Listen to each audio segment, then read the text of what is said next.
Everyone, welcome back to my channel. I hope so आप सभी लोग बहुत अच्छे होंगे। तो जैसे कि यहाँ पे आप हेडिंग से देख सकते हैं कि ये जो है रीजनिंग एनालॉजी का पार्ट 2 है। जिन्होंने अभी तक से प्रीवियस पार्ट नहीं देखा है उसमें मैंने 30 क्वेश्चंस कवर करे हैं। अब नेक्स्ट पार्ट में हम लोग और 30 क्वेश्चंस करने जा रहे हैं। अगर आपको यहाँ पे सब कुछ अच्छे से समझ आ रहा है तो प्लीज़ मेक श्योर करिएगा कि चैनल को सब्सक्राइब करिए, लाइक करिए वीडियो एंड अपने सारे फ्रेंड्स के साथ शेयर ज़रूर करिए। Okay, so on that note we are going to start with this session. तो पहला क्वेश्चन देखते हैं इस पर्टिकुलर क्लास का क्या रहने वाला है। Annihilation is to fire, so cataclysm is to what. तो देखिए एनिहिलेशन क्या होता है, विनाश होता है। यानी जब आग लगती है तो उससे क्या होता है, हर चीज़ तबाह हो जाती, बर्बाद हो जाती है। तो उसी के चलते आपको बताना है जो कैटाक्लिज्म है ये किससे रिलेटेड है। तो याद रखना ये रिलेटेड है फ्लड से। ठीक है, इस चीज़ को ध्यान रखिएगा। Okay, let's see the next question. Next question कह रहा है वायरोलॉजी इज टू वायरस, तो सिमेंटिक्स इज टू व्हाट। तो आप सभी लोगों को पता है कि लॉजी मतलब क्या होता है, स्टडी होता है। तो जब हम स्टडी करते हैं वायरस के ऊपर उसे वायरोलॉजी कहा जाता है। तो सिमेंटिक क्या होता है, तो ध्यान रखिएगा ये लैंग्वेज से रिलेटेड होता है और ये पेडागोजी में आप लोग ने पढ़ा ही होगा। तो उसका तो बहुत आसान इसका आंसर था। थर्ड क्वेश्चन को, थर्ड क्वेश्चन कह रहा है पिट्यूटरी इज टू ब्रेन, तो thymus is to what. Pituitary क्या है, ग्लैंड होता है जो कि ब्रेन में पाया जाता है। तो थाइमस जो ग्लैंड है वो कहाँ पाया जाएगा, बस इतना सा क्वेश्चन है। याद रखना ये जो होता है ना छाती यानी चेस्ट में होता है। Okay, question which says novelty is to oldness, तो न्यूनेस इज टू व्हाट। भी खुद सोचो, कोई चीज़ नया है तो उसका ऑपोजिट क्या हो जाएगा, पुराना हो जाएगा। तो न्यूनेस का क्या हो जाएगा, ध्यान रखिएगा एंटीक्विटी हो जाएगा। ओके, ये इसका राइट आंसर होगा और हिंदी में तो देखने में बहुत आसान लग रहा है। Let's see the fifth question which says blunt is to sharp, तो सो इज टू व्हाट। ये तो बहुत आसान है, बोना है तो क्या हो जाएगा, बट ऑफ कोर्स यार काटना हो जाएगा, रीप हो जाएगा। Let's see the next question which says pyrophobia is to fire, so ochlophobia is to what. देखो पायरोफोबिया क्या होता है, सबसे पहले तो समझो फोबिया क्या होता है। फोबिया एक तरीके से फियर होता है, तो जिनको आग से डर लगता है ना उसे हम पायरोफोबिया कहते हैं। तो अब आप मुझे ये बताओ ऑक्लोफोबिया किस प्रकार के फियर को कहा जाता है। ऑप्शंस कह रहा है हॉर्स, क्राउड, लाइट या फिर फॉरनर्स। ध्यान रखिएगा इसका राइट आंसर हो जाएगा क्राउड। तो जो लोग भीड़ से डरते हैं ना, जाने में घबराते हैं थोड़ा बहुत, उसे कहा जाता है ऑक्लोफोबिया। नेक्स्ट क्वेश्चन देखते हैं which says visitor is to invitation, so witness is to what. देखिए जो भी विजिटर होता है उसको पहले आप इनवाइट करते हो तभी वो आपके यहाँ आता है। तो विटनेस क्या हो जाएगा, इसका जो टर्म है ना ध्यान रखना, सब वही कहा जाता है इसे। ठीक है, ये थोड़ा सा अलग था, काफ़ी लोगों को नहीं पता है, बट येस इसका राइट आंसर फर्स्ट हो जाएगा। Okay, let's see the eighth question. कह रहा है ओसिस इज टू सैंड, तो आइलैंड इज टू व्हाट। अब खुद सोचो, जो आपका ओएसिस है वो क्या होता है, एक वाटर पूल होता है। कहाँ पर, जहाँ पे हर जगह सैंड है उसके बीच में क्या हो जाएगा, एक वाटर का जो पूल बना होता है। तो वैसे ही आइलैंड क्या है, एक ऐसा हिस्सा है जो कि पानी के बीच में पाया जाता है। तो इसका राइट आंसर क्या हो जाएगा, बट ऑफ कोर्स है वाटर हो जाएगा। लेकिन पे मान लीजिए क्वेश्चन हमको ये रिलेशन ना देकर रिलेशन थोड़ा अलग दे देता कि ओसिस इज टू डेजर्ट, है ना। ओसिस जो है क्या है, ऑब्वियसली बात है डेजर्ट का हिस्सा है। अगर ऐसा होता तो उसका राइट आंसर पता क्या हो जाता, सी हो जाता। तो दो क्वेश्चन इससे बन सकते हैं, लेकिन यहाँ पे हमें रिलेशन कुछ अलग तरीके से दिया गया था जिसके चलते इसका आंसर सी वाला हो जाएगा। कल को क्वेश्चन अगर आपसे कहता कि ओसिस इज टू डेजर्ट, है ना, तो आइलैंड इज टू क्या हो जाएगा, सी हो जाएगा। ये तो बहुत सिंपल सा था, लेकिन थोड़ा घुमा के क्वेश्चन दिया गया था वाला, तो काफ़ी इंपॉर्टेंट है। अगर इससे डाउट आता रिलेटेड तो मुझे बताना, मैं कमेंट सेक्शन में बता दूंगी आपको दोबारा से। See the next question which says anatomy is to zoology, तो पेडियाट्रिक्स इज टू व्हाट। तो ध्यान रखिएगा इस चीज़ को कि सबसे पहले तो रिलेशन जानो, एनाटॉमी किससे रिलेटेड है, जूलॉजी से रिलेटेड है, स्टडी से रिलेटेड है उसकी।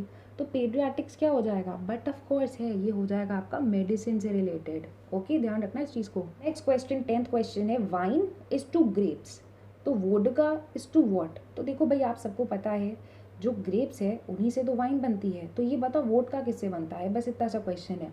तो ध्यान रखना इसका आंसर हो जाएगा फ्लावर। ओके, यानी आटे से बनता है। ओके, 11th क्वेश्चन देखते हैं। कह रहा है मैंगो इज टू फ्रूट, तो पटेटो इज टू व्हाट। इसका आंसर आप लोग मुझे बताओगे क्योंकि ईवीएस में आप लोगों ने इस चीज़ को पढ़ा होगा अच्छे से। तो I want the answer of 11th question. ठीक है, और जो प्रीवियस वीडियो के क्वेश्चन के आंसर आप लोग ने करे हैं, अगर डाउट आता तो आप उससे रिलेटेड भी मुझसे क्वेश्चन पूछ सकते हो। ठीक है, चलिए देखते हैं 12th क्वेश्चन को। डॉग इज टू बार्क, यानी डॉग जो है उसका साउंड क्या है, बार्क है। तो गोट का साउंड क्या है, याद रखना ब्लीट होता है। ओके, फर्स्ट ऑप्शन हो जाएगा इसका एकदम right. Let's see the 13th question which says food is to stomach, तो फ्यूल इज टू वॉट? भाई आप खुद सोचो, फूड और स्टमक का क्या रिलेशन है, तो वैसे ही फ्यूल का किससे रिलेशन होगा? जी हाँ, इंजन हो जाएगा। चलिए देखते हैं 14 क्वेश्चन को। कह रहा है मून इज टू सैटेलाइट, तो अर्थ इज टू वॉट? भाई आप सबको पता है जो मून है वो क्या है? एक सैटेलाइट है।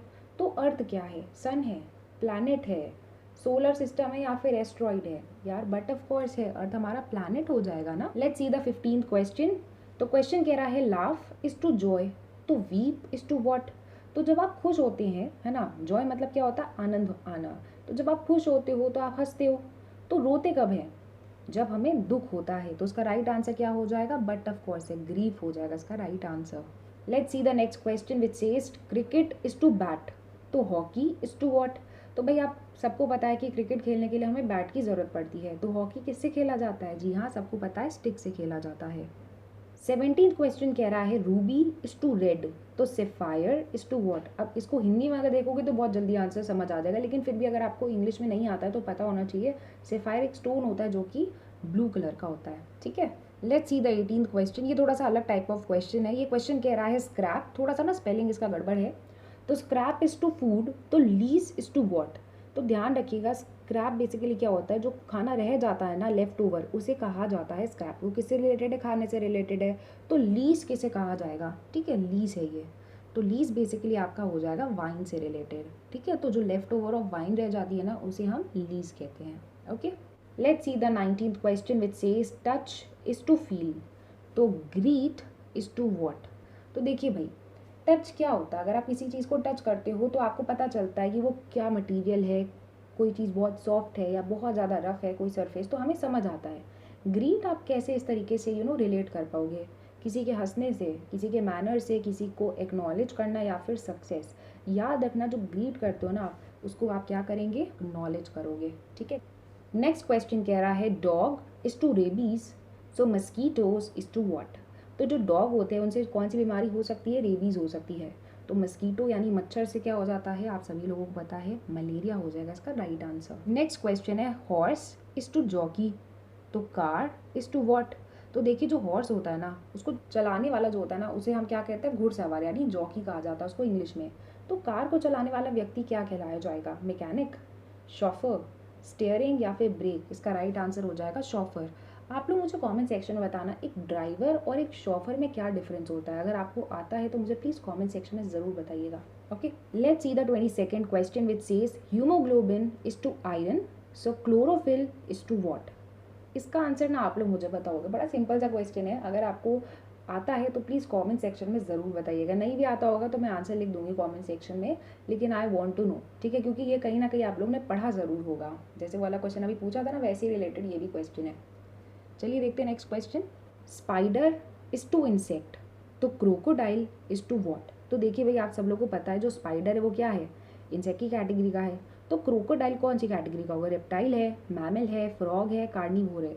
याद रखना, रेप्टाइल होता है, ठीक है, रेंगने वाले होते हैं ना ये सब। Let's see the next question which says thunder is to rain, so dash is to night. भाई खुद सोचो, जब तूफान आता है उससे पहले, मतलब तूफान आता है उसके बाद ही तो पानी बरसता है, ऑब्वियस ही बात है। तो आपसे ये पूछा जा रहा है dash is to night, night कब आता है? किसके बाद आता है? दिन के बाद ही तो आएगा नाइट। तो उसका राइट आंसर क्या हो जाएगा? बट ऑफ कोर्स है, डे हो जाएगा। इस तरीके से भी क्वेश्चन आपके एग्जाम में पूछे जा सकते हैं, बस थोड़ा सा आपको समझना पड़ेगा रिलेशन, और आंसर आपका अपने आप आ जाएगा। नेक्स्ट क्वेश्चन है रुपी इज टू इंडिया, तो येन इज टू वॉट? तो आप सभी लोगों को पता है जो हमारे इंडिया में क्या चलता है? रुपी चलता है। तो येन कहाँ पे चलता है? जापान में चलता है, ठीक है, ये तो सभी को आता होगा। Let's see the 26th question which says sports is to logo, so nation is to what? भाई आप खुद सोचो, जो स्पोर्ट्स होते हैं ना, वो लोग अपना लोगो बनाते हैं। भाई जो भी ऑर्गेनाइजेशन एंड ऑल दैट है, हर स्पोर्ट का एक लोगो होता है। तो वैसे ही बताओ, नेशन से रिलेटेड क्या होगा? उसका प्रतीक क्या होगा? तो याद रखना, नेशन से रिलेटेड क्या हो जाएगा? उसका एम्बलम हो जाएगा। वैसे हिंदी में पढ़ना काफ़ी ज़्यादा आसान था, फिर भी आपको इसका इंग्लिश टर्म ज़रूर से ज़रूर आना चाहिए। ओके, नेक्स्ट क्वेश्चन आपसे कह रहा है energy is to joule, so volume is to what? अच्छा, इसका भी आंसर आप लोग करो, बहुत सिंपल सा क्वेश्चन है। आई जस्ट वांट टू सी कि आप लोग ईवीएस और बाकी जो साइंस है उसको पढ़ लो कि नहीं पढ़ लो, क्योंकि अगर आप ये सारे आंसर्स कर ले जाओगे ना, दिस शोज कि आप बाकी चीज़ों पे भी अच्छे से ध्यान दे रहे हो। तो I want the answer of this question also in the comment section. नहीं आता होगा तो भी बता देना, will let you know the answer. Let's see the next question. Ornament is to gold, so needle is to what? भाई आप खुद सोचो, जितने भी ऑर्नामेंट्स बनाए जाते हैं, जो भी आभूषण होते हैं वो किससे बनते हैं? यहाँ पे दिया गया गोल्ड से बनते हैं, ऑब्वियस सी बात है। तो एक बात बताओ, नीडल किससे बना होगा? स्टिच से, ब्रिक से, स्टील से या थ्रेड से? आप सबको पता है स्टील का बना होता है, और क्या। तो उसका राइट आंसर यह हो गया। Let's see the second last question. Question कह रहा है fire is to ashes, so explosion is to what? तो देखिए, जैसे आपने कभी पेपर जलाया होगा तो आप देखते हो कि लास्ट में क्या रह जाता है? एशेज रह जाते हैं, काले काले, है ना, राख रह जाती है। तो वैसे ही बताओ मुझे कि एक्सप्लोजन के बाद क्या होता है? फ्लेम रह जाता है ना। डेथ है, साउंड है, डेबरी है। तो याद रखना डेबरी हो जाता है, इसको हम डेबरी प्रोनाउंस करते हैं। हालांकि इसको लिखते हम डेबरी से, लेकिन इसका जो प्रोनाउंसिएशन है ना, डेबरी रहता है। और ये बेसिकली क्या होता है? एक तरीके से कचरा होता है। ऑब्वियसली बात है, एक्सप्लोजन में सब जगह बर्बादी हो जाती है। तो इसके चलते इसका राइट आंसर क्या हो जाएगा? फोर्थ ऑप्शन हो जाएगा। And the last question for the day which says vegetable is to chop, तो बॉडी इज टू वॉट? तो आप सभी लोग देख सकते हो कि जो वेजिटेबल होती है हम उसको चॉप करते हैं, तो बॉडी का अगर कोई पार्ट को हटाया जाता है उसको इंग्लिश में क्या कहा जाता है? एम्प्यूटेट करना। ठीक है, इसका राइट आंसर क्या हो जाएगा? सेकंड ऑप्शन हो जाएगा। होप से यहाँ तक जितने भी क्वेश्चंस हम लोगों ने करे आपको अच्छे से समझ आए हैं। नहीं अगर कुछ भी आया होगा तो do let me know in the comment section. अगर ये वीडियो पसंद आया है तो लाइक करिएगा, शेयर करिएगा अपने सारे फ्रेंड्स के साथ, and don't forget to subscribe this channel. Okay, bye bye guys, take care, have a nice day, stay safe.